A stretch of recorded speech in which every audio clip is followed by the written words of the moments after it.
Right, good morning everybody and welcome. This is the very first session of Elite Masterminds. This is where I bring together our top performing agents within eXp and we discuss the strategies that makes them a top performing agent. And what you might be asking yourself is, well, what classifies you to be a top performing agent? Well, within eXp, we have two categories that really highlights a top performing agent. The first is a cap agent. This is an agent that has achieved that 150,000 Rand cap, and they're now starting to earn that 100% commission less that 4% transactional fee. So that's the level one, what we refer to as a cap agent. The next level is our icon agents. These are agents that have really excelled to the highest level, and in essence, they have earned back that 150,000 Rand cap. They've earned that back in incentive shares, which in essence, if you really start looking at their business, takes it to a whole new level.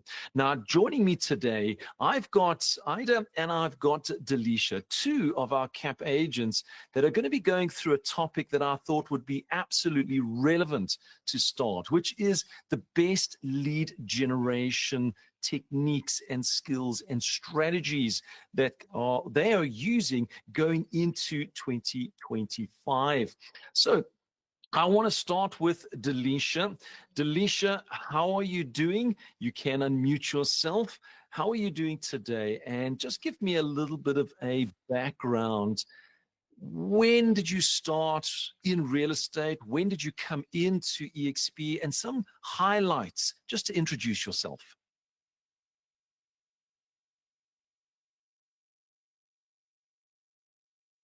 Seems like Delisha's got issues with her microphone.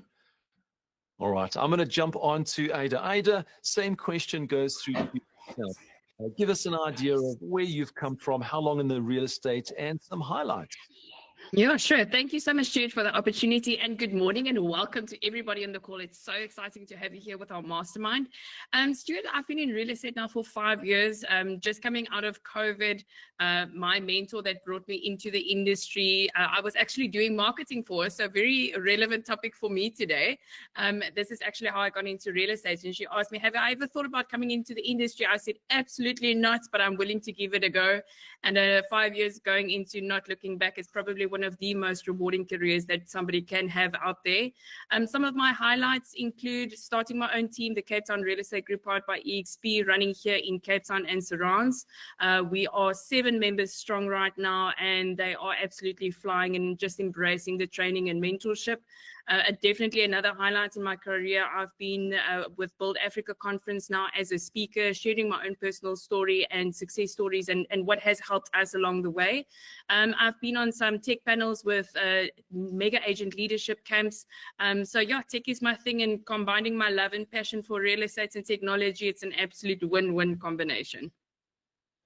Absolutely. And you know, one thing that you spoke about is having this win-win type of mentality. This is what we have. Correct. And that is so crucial for us as we're starting to go forward in our business. And I always like to extend that, because we always talk about a win-win situation being win-win between buyers and sellers, but it's actually a three-way. It's win-win between, and an additional win, buyers, sellers, as well as the agents. But you don't get to that by literally just going out into the market and waiting for your clients to make contact with you. So, Ada, what are the key strategies, the lead generating strategies? But for me, I like to turn the word around. What strategies are you using to generate leads for your business? Yeah. So, Stuart, I fully believe, and I'm a big fan of having a process, having a standard operating procedure, knowing what you have to do. So, you know, when we speak about atomic habits, one of the best quotes out of the book for me is, you don't rise to the level of your goals, but rather you fall to the level of your system. So first of all, before heading into the lead generation, I do believe that you need not only a strategy, but the most important thing about that strategy is making sure that you have actually put it in your diary, because a strategy without actually blocking time out for it is worth the paper it's written on. So making sure you've got a strategy and having that into your diary and sticking it is probably one of the biggest struggles that us as agents have, is actually sticking to that time block. The strategies that are currently working for me and my team now personally, Stuart, is number one, knowing the market really, really well before you even start having conversations, knowing what's going on. I mean, there's micro markets, so to speak. So if I look at Cape Town, we're looking at Atlantic Seaboard, Western Seaboard, you're looking at Deep South, you're looking at Northern Suburbs. So knowing the intricacies of what type of stock is moving in each of those farming areas is crucially important when you have that conversation. So don't practice on your clients, practice with your colleagues and do your script practice and know your numbers. So when you have those conversations, you are in a position where you can actually assist your clients by giving them the correct and accurate information. So number one, knowing your market very well. Number two, it's a combination of a couple of things, but in essence, to sum it up, what we are doing that is working very, very, very well for us at the moment is WhatsApp lead generation by means of PropCon. So we draw the 60 credits from virtual agent that eXp gives us, and we send those messages out every day. We have NLP or neuro-linguistic programming scripts that we send out, and we've got 5 typical responses that we have. So that would be the first step in this lead generation. But secondly, and most importantly, is doing the follow-up and actually keeping record of those conversations. So tracking your conversion rates to know, and you'll see very much from market to market, it will differ. I would send out 100 messages in Woodstock and 90 would reply. I would do the same in Sea Point and 20 will reply. So that's how vastly different the markets are, obviously. But knowing what that conversion rate is and making sure that you've diarized that contact to do a follow-up with them, because 70% of the money that's going to be in your bank account is going to lie in that follow-up. And that's most often when we then get the listing. And with the amazing tools and tech that eXp gives us on Canva with a seller's presentation, it's almost a done deal when they invite you for an appointment. You know, I absolutely love it when you talk about strategies and systems and having a process in place. You're talking my language. I'm one of those people that without any form of strategy and system in place, in essence, you wake up every morning going, what am I going to do today? So 100%. having that strategy in place, but you actually added another element to it, which is time block. And I want to just ask you a question on the time block, because so too often agents say to me, hey, Stuart, I just don't have the time to do this. But, you know, lead generation is in fact your business. It's what you should be doing every single day. Give us an idea of when do you time block to do these activities and how long do you time block for? 100%. So I'll take you through a typical day, and it is to such an extent that my hubby even knows if we're going to have date night, it's going to go in the Google Calendar if it's going to happen. And that's how strict I am with that, Stuart. And my team knows that as well. Don't ask me to come on an appointment last minute.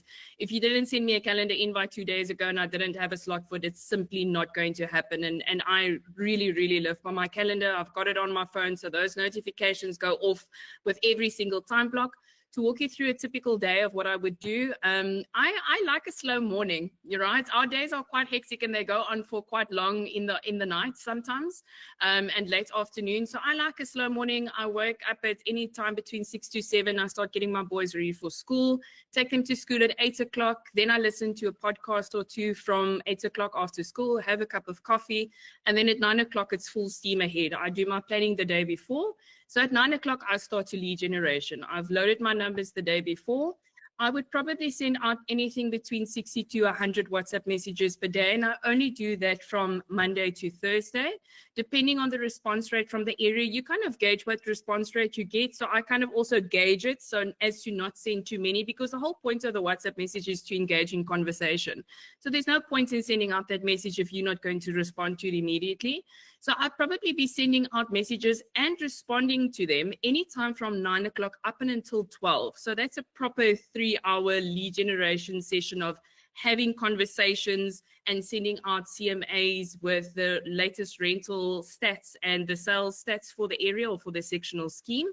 For 12 to 1, I go pick up my boys at school, so I still make sure I've got time for them. And then as from after school, I have appointments. So every single day, whether or not that's listing appointments, viewing appointments, and those appointments, I easily, depending on the day, have them from say 2 o'clock until maybe 5 or 6. What I do try to do though, Stuart, is because look, it is quite, real estate is quite admin heavy, and you know, making sure that you've all got your FICA correct and all those types of things. So what I try to do is I try to bundle up my appointments on some days. So I would say, listen, I want to do appointments Tuesday, Wednesday, and Thursday. Mondays are too hectic maybe for appointments. So I bundle those appointments up for Tuesdays, Wednesdays, and Thursdays. And then when I get home, I cook, I do all what I, you know, get the boys ready for bed and all those types of things. So that's what a typical day would look like for me. On days that I do a follow-up, let's say, for example, I would do lead gen on Monday, Tuesday, and Wednesday. On a Thursday, I would maybe say, I'm going to focus now on my follow-ups. Now, all those conversations and everything that I've had since I've started lead generation, I've got Sisu, so it's a tracking software. And what it enables you to do is not only to set a goal, but to actually then track those conversion rates as to how close I am to my goal. Am I behind? Am I ahead? So I can gauge if I'm going to reach my goal or not. So having a tracking tool is vital in, you know, furthering the day's activities that stems from your time block then. But as I said, having the plan, getting into the diary is nothing. Anybody can do that, but actually sticking to that and you know, and it's difficult at the start because people don't always understand it. But the moment that they realize, oh, Ada operates like that, I'm not going to get past it, people actually start to fit in with that. And that's how you you need to protect your time block if it's the most important part of the day. No, absolutely. Not protecting that time block actually leads to distractions. And one 100%. Thing that I've actually pulled out of this, which is so important, is being consistent throughout this particular journey. This Absolutely. Is not just, let's do it once and let's hope that we get results. This is doing it consistently all the time, as well as being persistent to say, I will do this from 9 until 12. And it actually becomes a habit for you where Absolutely. People know that you go through. Now, I want to dive into, you actually said something that's very key, which is knowing the market, knowing those numbers, and actually getting all of that information, because it becomes more relevant when you're doing your lead generation. Where do you get that information from to get all that information to work with? So Stuart, one key thing that I do, I sometimes compare property practitioners to doctors, general practitioners. We need to keep our finger at the pulse at all times. And so I make time during the day. I've got certain sectional schemes in areas that I farm in that I focus on. So once every 2 weeks, I'll draw a Lightstone and a CMA report to kind of see what the sales activity looks like in that particular building. It's very important. And one other thing that I do is every morning in that hour between 8 and 9 o'clock, when I have a coffee and I listen to a Mel Robbins podcast, or I look at a eXp Realty international training session, which the YouTube channel is absolutely amazing, by the way. Really encourage people to do that. I also go into P24 and I go and have a look at what the stock is doing in my market. And it's very interesting, and it really, really gives you the edge. When you are able to go on an appointment and say to this client, listen, last week there were 7 properties in the markets. 5 of them were comparable to yours. They were selling for an average per square meter of 19,995 Rand. Yours, we can't compare because it still has to be renovated. So taking that into consideration, if we were going to go to the market, you're going to have 5 properties that's going to compete with you. So your pricing is going to have to be between X and X. I mean, nobody can argue with that logic. That's why I'm saying, if you know that market and you do the lead gen, getting the appointment is then almost a done deal if you know what you are talking about. So I want to really encourage Stuart, you know, anybody coming into real estate that really is a rookie, they've never done this before.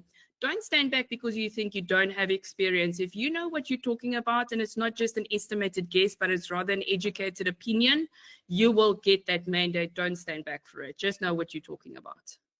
Absolutely. So some key points actually coming here. Make sure that you've got a strategy. Make sure that you time block. But more importantly, make sure that you've got some knowledge of what you're actually talking about, helping you to go through this process.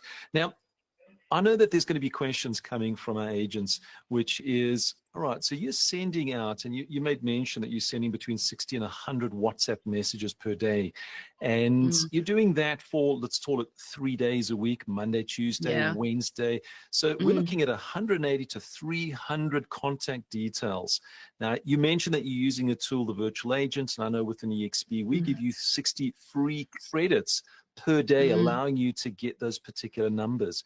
But when we start pulling in things like the POPIA Act, how are you making sure that you're remaining compliant with your lead generation strategies so that you don't fall outside of that area?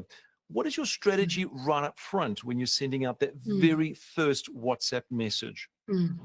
So I want to give this in layman's terms. I come from the legal fraternity, so we kind of normally read it as the Act states it, but I'm going to put it in really plain language for everybody to understand, because I think sometimes, you know, we as agents feel intimidated by the legalese or the legal language that these acts use, and then we kind of don't know what to do or what to say at the end of the day. But in essence, Section 69 of the POPIA Act has a couple of requirements that us as agents need to adhere to when it comes to the POPIA Act. Number one is that we are only allowed to contact somebody once. And if they then withdraw their permission to contact again, we need to take them off our database, and we are no longer allowed to contact them. So that's the first thing. And that's what my script also, I've got a script that I send to clients when they say to me, I often get a thing, where did you get my number? Who said you may contact me? Poppy says you're not allowed to contact me. But as I said, that's not just the common idea of what people have of Poppy, and they don't actually read what it says. So number one, you're only allowed to contact them once. If they say don't contact me again, take them off your database. Number two, what the Act prescribes us as agents and anybody else to comply with the POPIA Act, actually, it says it must be an easy and simple way for them to unsubscribe from a database. Now, and this is why I like a PropCon so much, Stuart, is because it actually has an unsubscribe link that I put at the bottom of all my WhatsApp messages. So what they can do is if they see my message and they no longer want to hear from me, they simply click on the link, they toggle it off to say unsubscribe from all further communication, and they will never receive communication from me again. Number three is if they tell me, listen, I don't want to hear from you again, the Act prescribes us as agents to keep record of the communication sent to them, and where we've said to them, I will take you off my database, no problem, it's 100% with me. So keeping record of the communication, which PropCon also does, is vital to the fact that we need to stay compliant with POPI. And then number four, Stuart, is the fact that it must be free for them to unsubscribe. So it shouldn't cost them any money to unsubscribe from our database. So I think if, in general, if agents just remember those 4 or 5 things that we need to comply with, they'll stick to the right side of the law. And as I said, the tools that eXp gives us actually makes it really easy to stay compliant in terms of the POPIA Act. Absolutely. So key strategy for yourself is using WhatsApp to make those particular communications, and also looking at the areas. You can see certain areas you get high levels of response, certain areas there's lower levels of response. You also mentioned that you're going into a tracking tool. Now I know you're using a tool that currently is exclusive to the US. Obviously if you're part of a certain program, they give you access into that particular tool. Now, I know a lot of agents wouldn't have that particular CISU tool available to them at the moment. How would they be able to track the actual messages that are getting sent out to certain areas if they didn't have a tool like that? Would you have any additional solutions? Yes, sure. So I obviously love playing with the software and seeing what kind of suits for me. And Stuart, I really encourage everybody that you need to find what's working for you. It just so happens that I enrolled for the FastCap program on eXp University. And with enrolling in that program, they gave us obviously access to CISU. So if you want CISU, just the program is amazing. So go and do it. It's worth the time that you put in. But over and above that, Stuart, you can keep it as simple as a Google Sheet or an Excel sheet, as long as you have a method that you know you will stick to, because that's where the key comes in. If it's something, and James Clear speaks about it in Atomic Habits as well. He says the moment that it is difficult for us to create a habit, we need to go and look at the obstacles that is, prohibiting us from creating that habit, and we need to kind of, get rid of those. It's like, if you want to stop drinking beer, don't put it in the top of the fridge, put it at the bottom, because you're not going to bend down to reach to it at the back, right? So that's the example that he uses. So you need to find something that you know you are are going to follow up with. So whether or not you're old school, having a diary and jotting everything down and following up with that list once a month, that's up to you. If you decide to use an Excel or a Google spreadsheet, that's up to you. I know PropCon has now that ability as well, very much like Trello, where they've got cards where you can move around. You can make one card your primary contact card and say, these are the people that I've contacted with. And as they progress in the phases of the transaction, you kind of move them onto the next slot. That's a very nice way to start doing it. Trello is an example of that. You could use a Slack channel to do that. So there's many ways to skin a cat, but I think what's important is to find something that you know you will stick with. Absolutely. As a coach, one of the big things that I work with clients is know your numbers. And the only way that you can know them is to actually track them. Why would you want to track them? Well, it's going to give you conversion ratios. Why do something that's not giving you leads? You want to be doing things that gives you the highest return on your leads.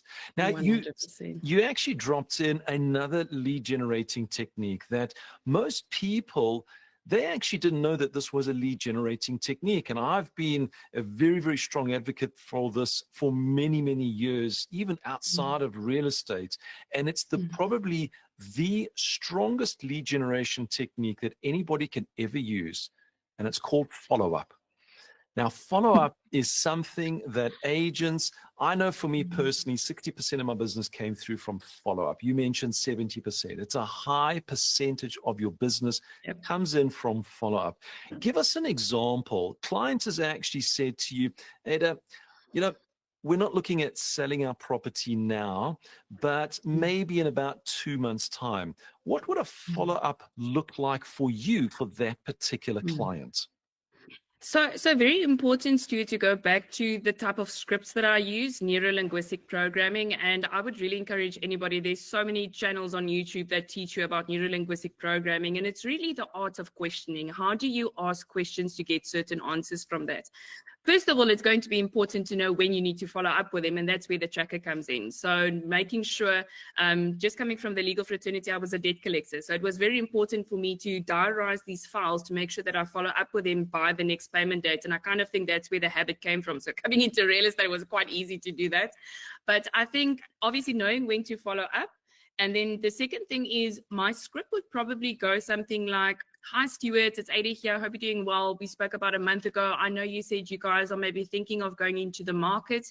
I sent you that CMA report. I don't know if you have an opportunity to have a look at it, but if you are open to the idea of me maybe coming past and answering any questions that you might have, I would be very happy to do so. Let me know when you have some free time.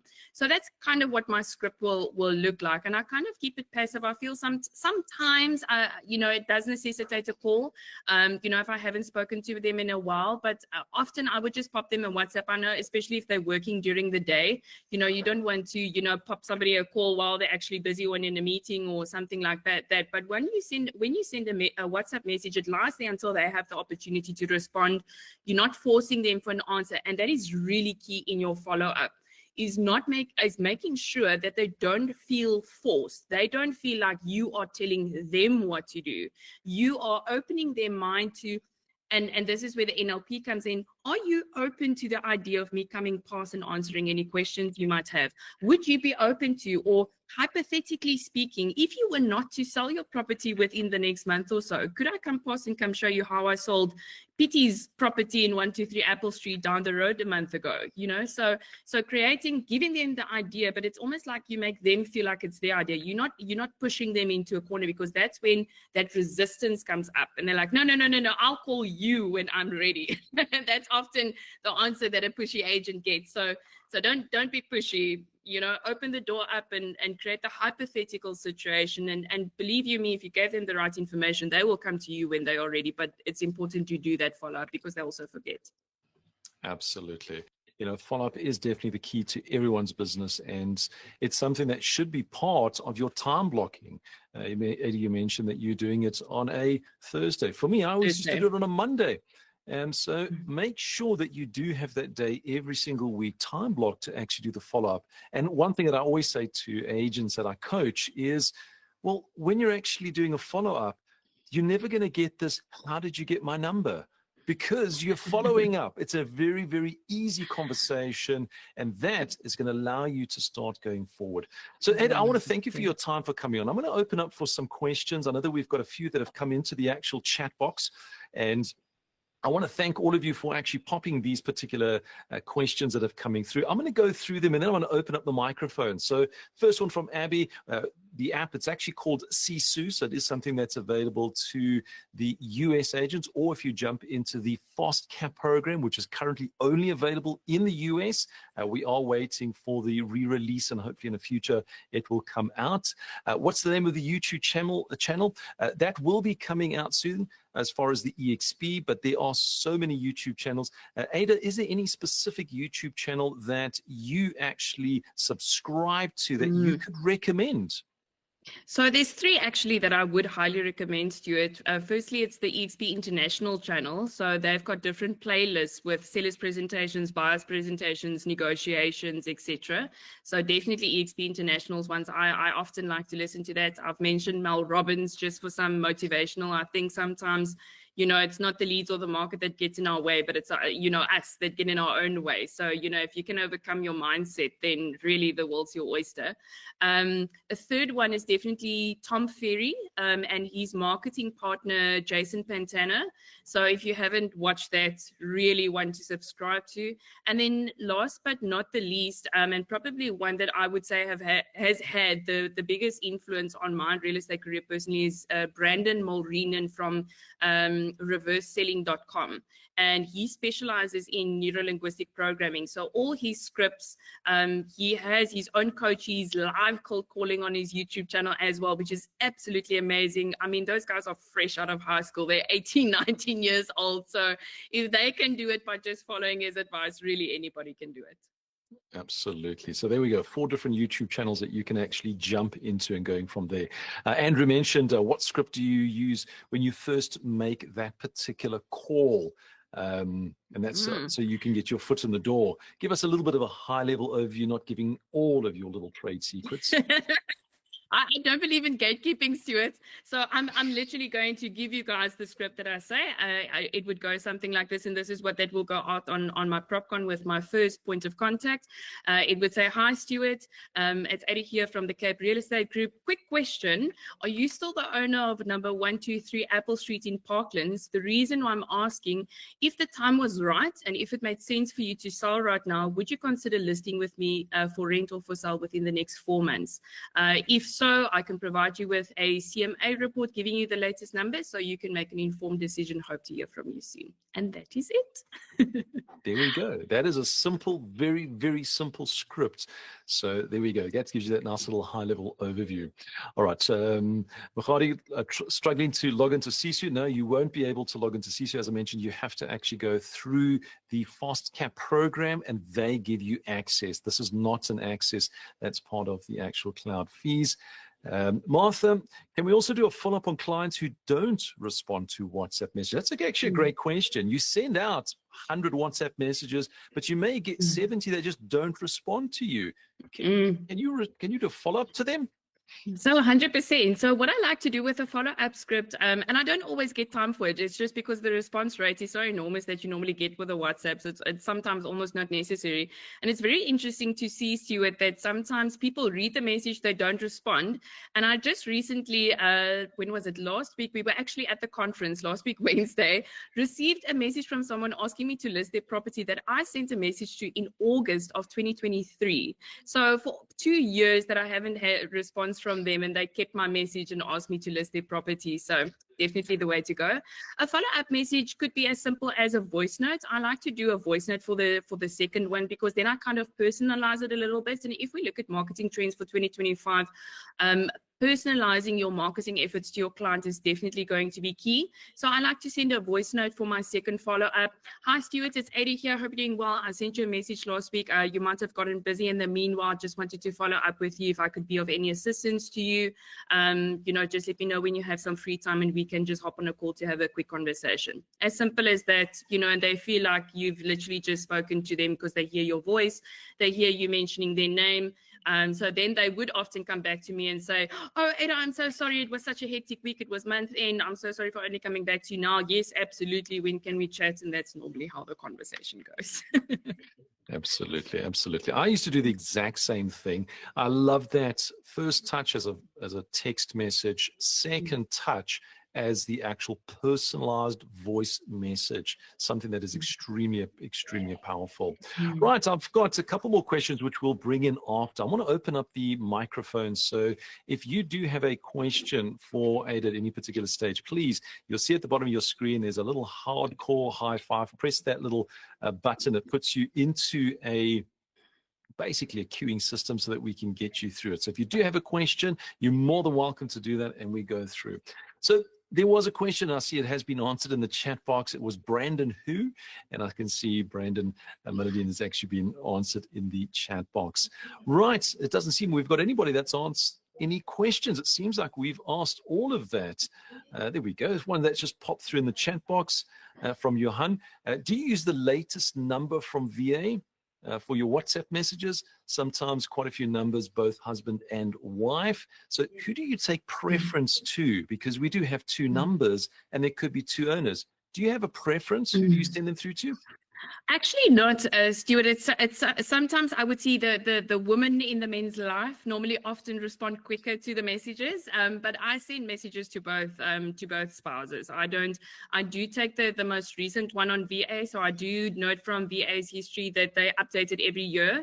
So you'll see the numbers that are currently on virtual agents are from January 2025. So I do also go through my database, you know, when I go through a particular sectional, and obviously change the ones of the units that I've sold, check that the numbers that I have are still relevant and accurate and so on. But I send to both. And sometimes one would say to me, oh, you just contacted my wife and you guys have already spoken, you know, good to go. But yeah, I send to both of them. I don't have preference. I message both.